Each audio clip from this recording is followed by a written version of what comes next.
The fluorescent lights hummed softly in the pristine laboratory of Seoul Advanced Research Institute. White walls and polished steel surfaces reflected the glow of multiple holographic displays, creating an almost ethereal atmosphere. At the center of it all, Dr. Han Ji-woo's dark eyes sparkled with excitement as she manipulated the three-dimensional data streams floating before her. The room was packed with researchers, their lab coats crisp and their faces showing a mix of exhaustion and hope. They had worked tirelessly for months, and now something extraordinary was happening right before their eyes. "The numbers don't lie," Ji-woo said quietly, her voice steady despite her racing heart. She zoomed in on a particular section of the quantum field display, where waves of energy danced in perfect harmony. "Look at how the particles interact. It's beautiful." Dr. Kim Ta-min stepped closer, his round glasses reflecting the blue light of the hologram. He had been working alongside Ji-woo for the past 5 years, and even he was amazed by what they were seeing. "The field responses are completely different from anything in our previous tests," he observed, reaching out to adjust one of the measurement parameters. The team had started their research with a simple question: why did traditional faster-than-light travel require such enormous amounts of energy? Every spacefaring species in the known galaxy used massive engines and power sources to tear holes in spacetime. It was inefficient, dangerous, and limited to only the wealthiest civilizations. Ji-woo pulled up another display, showing their latest simulation results. "Space isn't just an empty canvas we need to force our way through," she explained to the gathered researchers. "It's more like a piece of paper. Everyone else tries to punch through it, but we found a way to simply fold it." The quantum fold drive was unlike anything humanity had created before. Instead of fighting against the natural laws of physics, it worked with them. Ji-woo's team had discovered that space-time itself had natural creases and folds at the quantum level.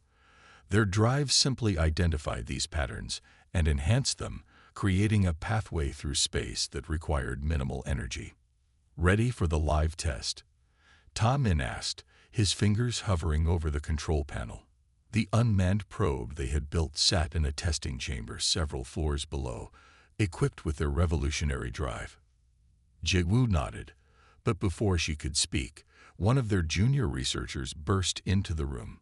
"Dr. Han, we're picking up signals from the outer system. 3 alien observation posts have just changed their alert status."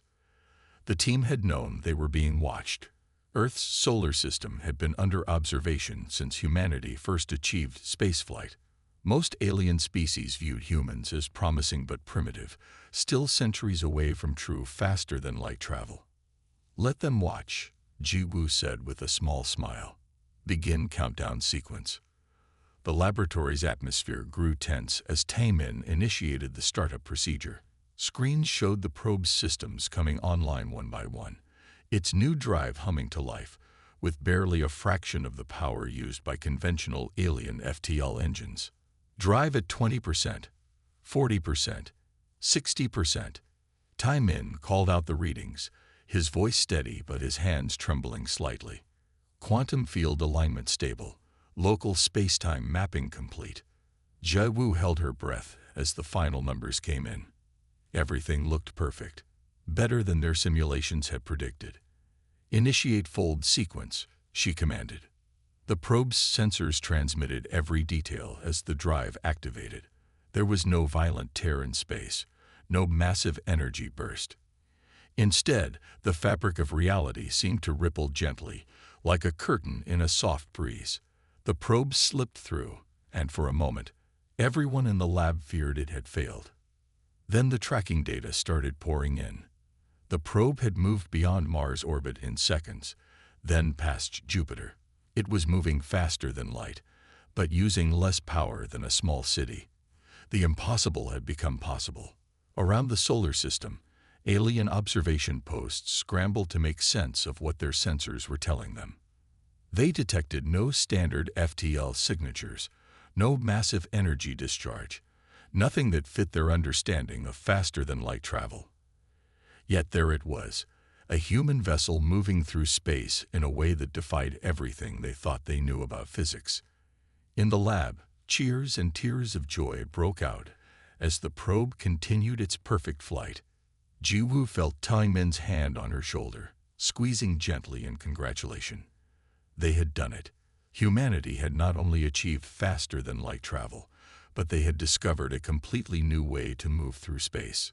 "Send the signal," Jiwoo said, her voice thick with emotion. "Bring it home." The probe responded instantly, folding space once more to return to its starting position.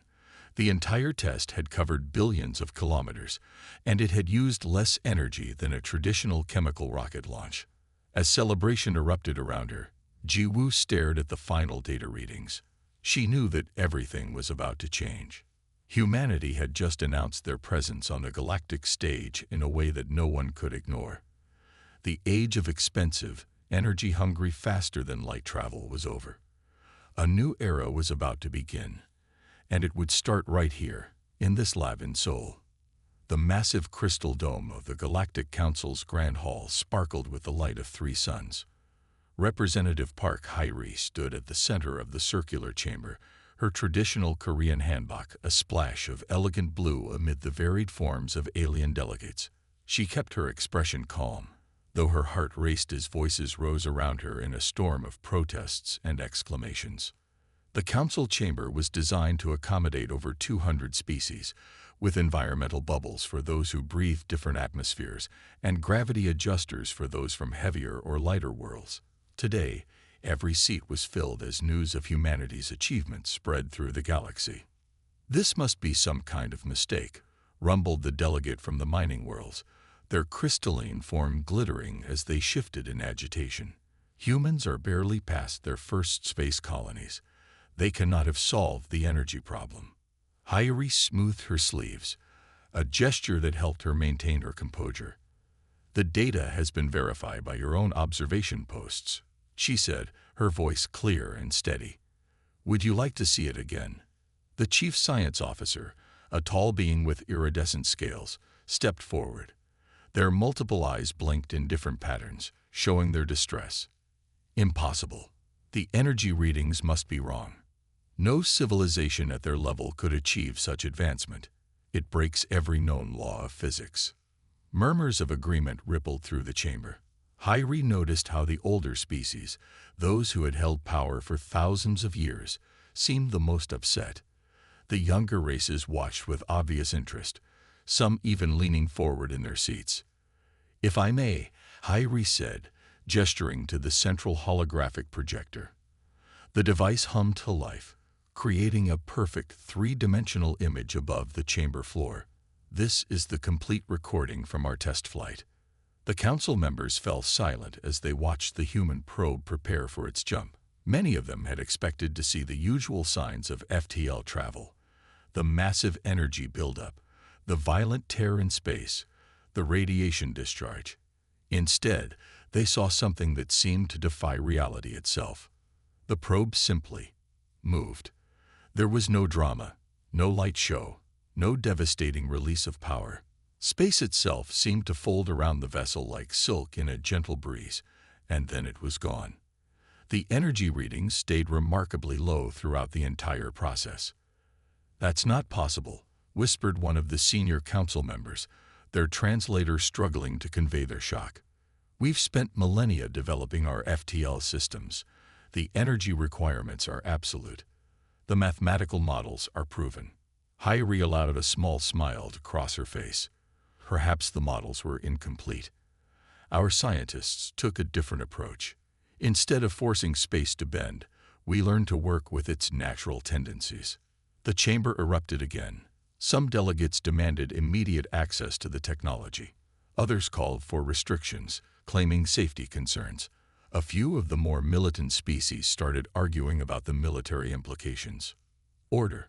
The council leader's voice boomed through the chamber, enhanced by their ceremonial staff. "Representative Park, your species has made an extraordinary claim. We require proof beyond recordings." "Of course," Hae-ri said with a slight bow. "Earth is prepared to demonstrate the technology directly. We can arrange for a human vessel to make the journey to the council station. Under your observation, naturally." The leader's four arms moved in a pattern that indicated deep thought. The journey takes 3 weeks with our fastest ships. When could your vessel arrive? Tomorrow, Hyri replied simply. The silence that followed was absolute. Even the environmental systems seemed to pause for a moment. The implications were staggering. Humanity hadn't just developed a new form of FTL travel. They had created something that made existing systems look primitive in comparison. Tomorrow, the mining world delegate's crystalline form actually cracked slightly in shock. That's impossible. Hyri finished for them. You may wish to find a different word. The impossible seems to be happening quite frequently lately. She could see the fear in some of their reactions, the worry about what this meant for the power structure they had maintained for so long. But she also saw hope, especially among the representatives of less developed worlds. Humanity's discovery could change everything for them. The demonstration will proceed, the council leader declared, their staff striking the floor with finality. Tomorrow, we will see if humanity has truly achieved what they claim. Until then, this session is adjourned. As the delegates filed out of the chamber, discussing the news in dozens of languages and communication methods, Hyri sent a simple message back to Earth. The council was ready. Now it was time to show them that humanity wasn't just making claims. They were about to change the galaxy forever. She looked up at the 3 suns shining through the crystal dome, thinking about how much closer everything was about to become. The stars themselves seemed to shine a little brighter, as if they too were ready for a new age of exploration. The HSS Breakthrough emerged from its final fold maneuver with perfect precision, its sleek hull gleaming under the light of unfamiliar stars. On the bridge, Captain Lee Min-ho watched as the massive council station grew larger in their view screen, its spiral arms stretching out like a flower blooming in space. Station control, this is Captain Lee of the HSS Breakthrough, requesting docking clearance, he announced, his voice steady despite the historic nature of the moment. The crew around him worked their stations with focused determination, though he noticed more than a few quick glances at the magnificent station ahead. There was a noticeable pause before the response came. S Breakthrough. Our systems show you departed Earth 6 hours ago. That's not possible. Min-ho shared a knowing look with his navigation officer. I assure you, it's quite possible. We have our docking coordinates and are ready to proceed. The council station was a marvel of engineering, home to representatives from hundreds of species. Its docking bays usually handled dozens of ships daily, all of them using conventional FTL drives that left obvious energy signatures. The Breakthrough, however, had appeared with barely a ripple in space-time.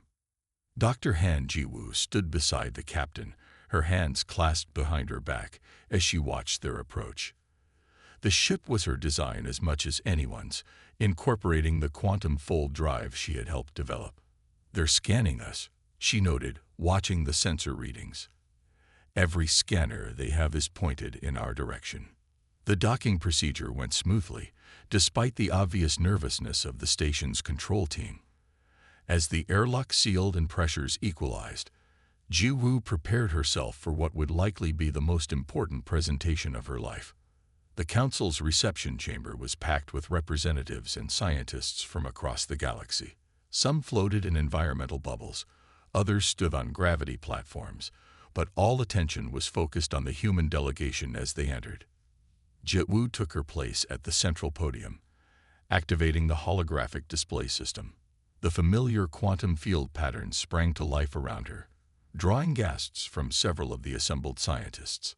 Distinguished members of the council, she began, her voice clear and confident.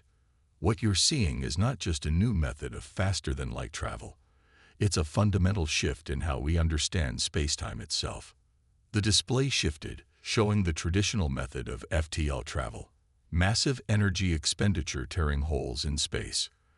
For centuries, species have forced their way through space, fighting against its natural laws. But space-time isn't a barrier to be broken. She gestured, and the display changed to show the quantum-level movements they had discovered. At its smallest scale, space-time is constantly moving. folding, and unfolding. Billions of times every second, reality itself creates natural pathways. We didn't invent a new way to travel. We simply learned to see these pathways and use them. The technical committee members shifted uncomfortably in their seats. One of them, a being composed primarily of light and energy, spoke up. What you suggest violates every principle of physics we've established over thousands of years. Ji-woo smiled gently. No, it doesn't violate them. It completes them. Your equations weren't wrong. They were just missing a crucial variable. Space-time doesn't resist movement. It welcomes it, if you know how to ask properly. She demonstrated with another simulation, showing how their drive worked with space's natural tendencies rather than against them. The energy readings were so low that several committee members demanded the sensors be recalibrated. Think of it like swimming, Ji-woo explained. You can fight against the water, pushing it aside with brute force, or you can learn to move with it, using its own flow to carry you along. We've been fighting against space when we should have been dancing with it. The chamber erupted in questions, each species trying to understand how their civilizations had missed something so fundamental. Ji-woo answered them patiently, explaining the principles in terms each could understand. As the session continued, she noticed a change in the atmosphere. The initial skepticism was giving way to excitement, especially among the younger scientists. They could see the possibilities this opened up, not just for travel, but for their understanding of the universe itself. Captain Minho, standing at the back of the chamber, watched with pride as Ji-woo handled every question with grace and clarity. Their journey here had taken just 6 hours, but it had opened the door to a future where no part of the galaxy would be too far to reach. The technical committee's leader finally raised their hand for silence. Dr. Han, what you've shown us today will require significant review and testing. But I believe I speak for many when I say that humanity has given us much to think about. Ji-woo nodded respectfully, knowing that this was just the beginning. They had brought more than just a new technology to the council. They had brought a new way of seeing the universe itself. And that, perhaps, was the greatest breakthrough of all. The private meeting chamber deep within the council station's restricted sector buzzed with tension. Behind sealed doors and active security fields, representatives of the 12 oldest spacefaring civilizations gathered in what they called an emergency session. Their environmental bubbles and gravity platforms clustered close together, creating an intimate circle of power and privilege. Elder Ricks of the Silver Worlds leaned forward, their metallic skin reflecting the soft lighting. These humans must be contained. They have no understanding of the dangers they're playing with, no appreciation for the proper order of technological development. Around the circle, heads and various sensory organs nodded in agreement. These species had ruled space for thousands of years, carefully controlling the spread of advanced technology. Now humans had bypassed centuries of gradual progress. Their drive system has not been properly tested, declared another elder, their translator struggling to convey their agitation. No long-term studies, no safety protocols. They could tear the fabric of space itself. But everyone in the room knew the real fear wasn't about safety. Humanity's quantum fold drive threatened something far more precious, their control over faster-than-light travel. The massive infrastructure needed for traditional FTL systems had kept younger species dependent on the older ones for centuries. Meanwhile, in a brightly lit laboratory several levels below, Dr. Kim Ta-min spread out holographic diagrams for a very different audience. Representatives from 15 developing species crowded around him, their eyes and various sensory organs fixed on the display with obvious excitement. The principles are actually quite simple, Ta-min explained, adjusting his glasses. Your current ships can be modified to use our drive system. The power requirements are minimal compared to traditional methods. A young scientist from a world that had barely achieved spaceflight raised their hand. But the older species say it's dangerous, that we need centuries of preparation before attempting FTL travel. Ta-min smiled gently. Tell me, does a child need to learn to crawl for 10 years before they can walk? Sometimes, a better way of doing things makes the traditional path unnecessary. He brought up new diagrams showing the modification process. These species might not have the massive shipyards and power plants of the older civilizations, but they had something just as valuable: fresh perspectives and eager minds. Questions came rapid fire from the committee members. How long would it take to scale up? Could they hide it from orbital detection? What were the risks? Dr. Park answered each question carefully, knowing the fate of their project, and possibly humanity, rested on her words. We've designed the system to work through our existing power grid. The energy signature will be masked by normal electrical usage. As for scaling up, we can begin production immediately using facilities around the world. The committee deliberated for hours while the scientists waited. Finally, they received unanimous approval to proceed. Project Aurora would be implemented globally, hidden in plain sight. Back in the lab, the team began the massive task of scaling up their prototype. They worked in shifts, coordinating with manufacturing facilities that had been converted in secret to produce the components they needed.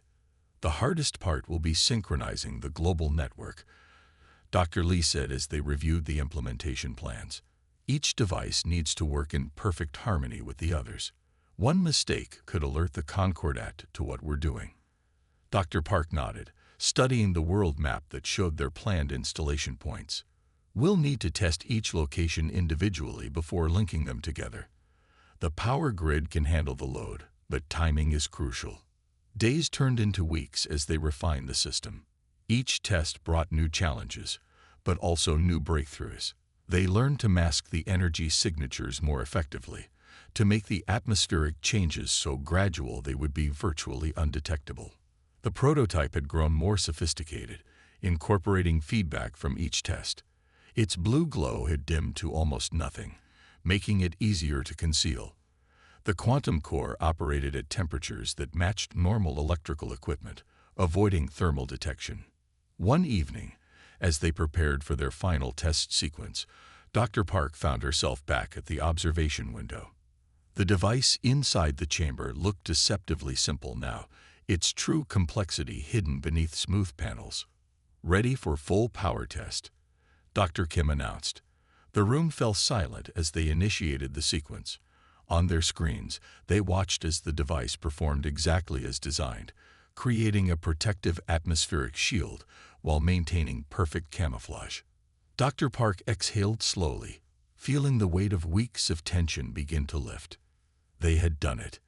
Now they just needed to implement it worldwide before the Concordat returned. As she watched the successful test results scroll across her screen, she allowed herself to hope that humanity might just survive this encounter with their unwanted benefactors. The alarm sounded on a peaceful Sunday morning, its urgent tone echoing through the command center buried deep beneath the mountains. Dr. Park had been reviewing data when the warning systems activated, showing multiple objects entering Earth's solar system at incredible speeds. The Concordat had returned, and they weren't alone. Their fleet emerged from light speed in perfect formation, dozens of massive ships that made their first visitor look tiny in comparison. As they moved into position around Earth, their hulls blocked out the sunlight in many major cities, casting enormous shadows across the land.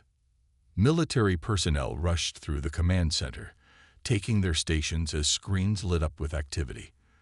Dr. Park stood at her console, Dr. Kim and Dr. Lee beside her, watching as more ships continued to arrive. Their sensors tracked each vessel, feeding data into their systems.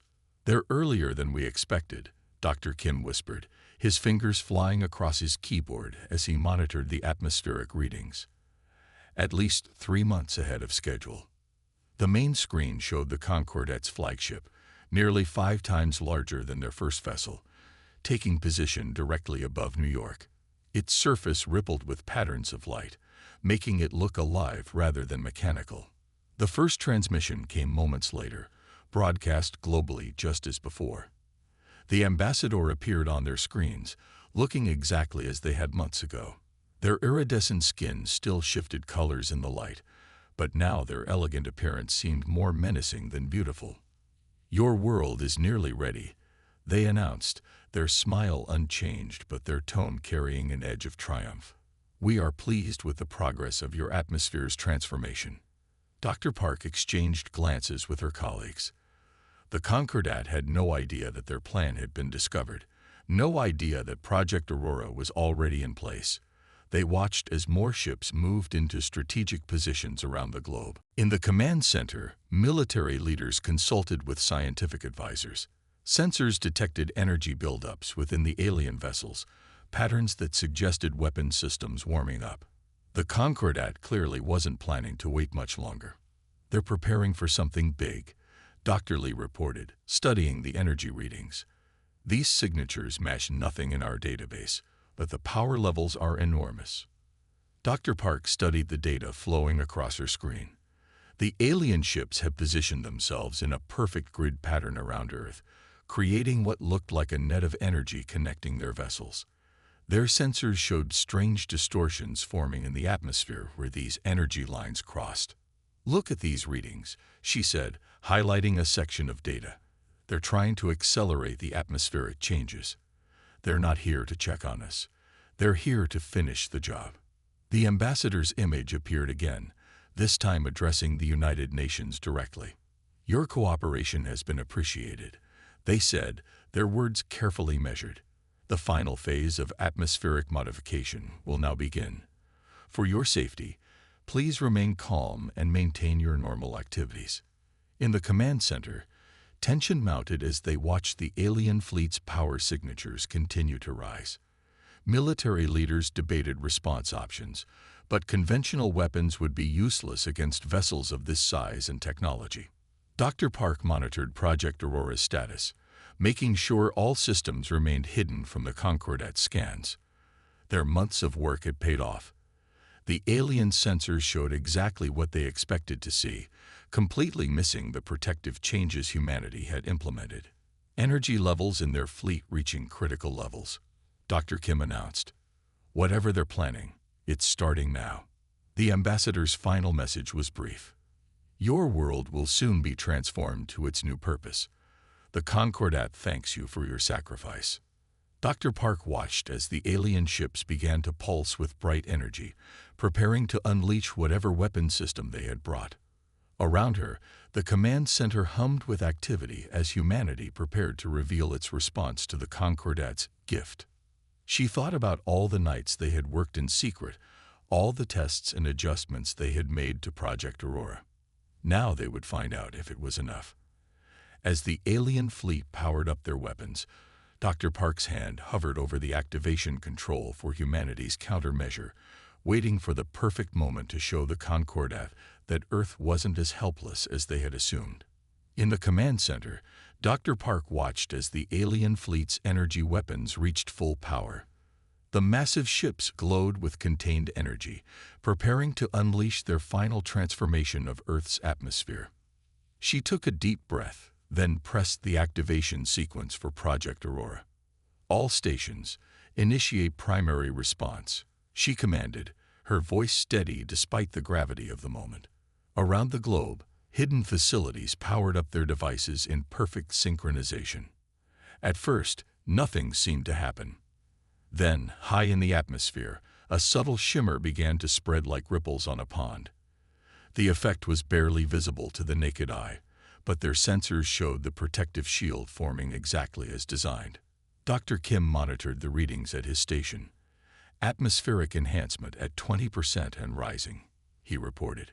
"All systems functioning within normal parameters." The Concordat struck first. Beams of energy pulsed from their ships, designed to accelerate the transformation of Earth's atmosphere. But as the energy hit the enhanced atmosphere, something unexpected happened. The beams dispersed, spreading harmlessly across the protective layer that Project Aurora had created. Dr. Lee's fingers flew across his keyboard as he analyzed the data. "The shield is holding. Their energy weapons can't penetrate our atmospheric matrix." On the main screen, they could see confusion spreading through the alien fleet. Ships adjusted their positions, trying different angles of attack, but nothing worked. Their weapons, designed to work with their atmospheric converters, found themselves unable to affect Earth's protected air. The ambassador's image appeared on their screens again, but this time their confident smile had vanished. "What have you done?" they demanded. "Our sensors show atmospheric changes that should be impossible." Dr. Park stepped forward to address them. The response they had prepared was simple but clear. "We improved your technology," she said, watching as the ambassador's iridescent skin flickered with what looked like anger or fear.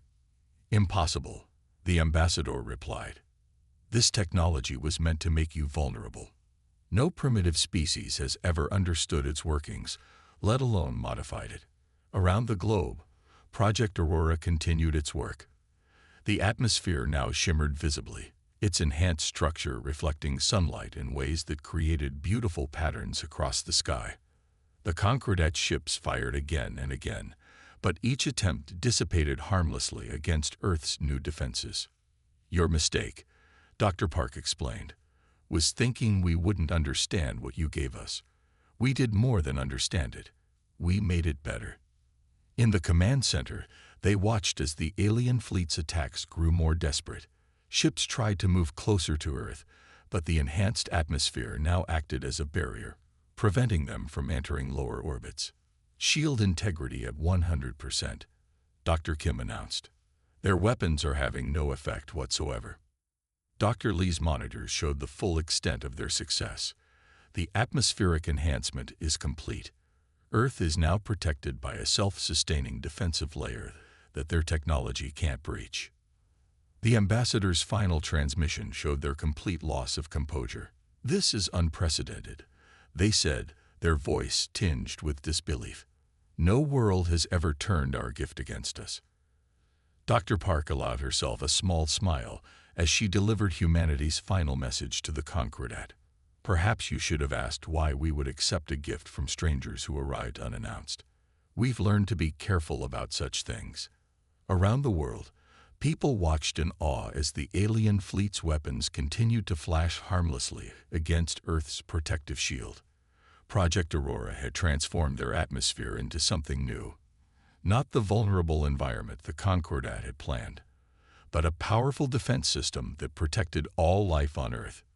In the command center, Dr. Park stood with her colleagues, watching as their years of work proved its worth. They had taken the Concordat's weapon and turned it into humanity's shield. Now, as the alien fleet hung powerless in orbit, they waited to see how their would-be conquerors would respond to finding Earth was not the easy target they had expected. The Concordat fleet hung motionless in Earth's orbit for 3 days, their weapons silent, their proud ships powerless against humanity's enhanced atmosphere. On the morning of the 4th day, they began to withdraw. One by one, the massive vessels turned away from Earth and disappeared into the depths of space. In the command center, Dr. Park and her team watched the departure with a mixture of relief and pride. Their sensors tracked each ship until it vanished from range, making sure none remained hidden behind Earth's moon or in the shadow of other planets. "Last vessel has cleared the solar system," Dr. Kim announced, his voice tired but satisfied. The room erupted in cheers, but Dr. Park remained focused on her monitors. She knew this wasn't the end. It was just the beginning. She was right. 2 weeks after the Concordat's retreat, the first message arrived. It came from a distant star system, sent by beings who called themselves the Centauri. Like Earth, they had received a gift from the Concordat. Unlike Earth, they hadn't discovered its true purpose in time. More messages followed. The Aldarians, the Proxima colony, the Ring Worlds, all victims of the Concordat's strategy of conquest through generosity. Each civilization had a similar story: a visit from the massive ships, a gift to help their world, and then the slow transformation of their atmosphere. Dr. Park led the team that responded to these calls for help. Earth began sharing their innovations, teaching other worlds how to detect and counter the Concordat's technology. Project Aurora's principles were adapted for different atmospheric conditions, helping worlds reclaim their skies. 6 months after the Concordat's departure, Dr. Park stood at her old observation point near the National Science Institute. The night sky looked different now. not just because of the enhanced atmosphere, but because she knew what was out there. Somewhere among those stars, other civilizations were fighting the same battle Earth had won. The Institute had changed too. New buildings housed research centers dedicated to understanding and improving the alien technology. Scientists from around the world worked together, pushing the boundaries of what was possible with their new knowledge. "We've received another signal," Dr. Kim said, joining her at the window. "A world in the Carina sector. They're asking for help." Dr. Park nodded, already thinking about the modifications they'd need to make to their systems. Each world was different, each atmosphere unique, but the principles remained the same: understand, adapt, improve. In her office, she kept a small piece of the original Concordat device, a reminder of how close Earth had come to conquest. It sat on her desk next to the awards and honors that had followed their success, though she cared little for such recognition. What mattered more were the messages that arrived daily from worlds they had helped. Images of skies returning to their natural state, of peoples breathing freely again. The Concordat's gift, meant to subjugate, had instead created a network of worlds united against them. 1 year to the day after the Concordat's departure, Dr. Park finished writing her memoirs. She had resisted at first, but finally agreed that the story needed to be told. Future generations needed to understand not just what had happened, but why they had succeeded where others had failed. They never considered, she wrote in the final chapter, that the best defense humanity has is its ability to learn, adapt, and improve upon anything we encounter. Their gift became our greatest strength, just not in the way they intended. She looked up from her desk to see Dr. Lee entering with new data from their latest atmospheric enhancement tests. The work continued, every day bringing new discoveries, new improvements, new ways to protect not just Earth, but all worlds from those who would conquer through deception. As night fell over the Institute, Dr. Park remained at her window, watching the stars. Somewhere out there, the Concordat was probably planning their next gift, their next attempt at conquest. But now they would find not just Earth waiting for them, but a growing alliance of worlds, each protected by the very technology meant to destroy them. The stars seemed brighter now, their light passing through Earth's enhanced atmosphere in new and beautiful ways. It was a reminder that sometimes the greatest victories come not from fighting, but from understanding. The Concordat had tried to use humanity's desperation against them, never realizing that desperation often leads to the greatest innovations.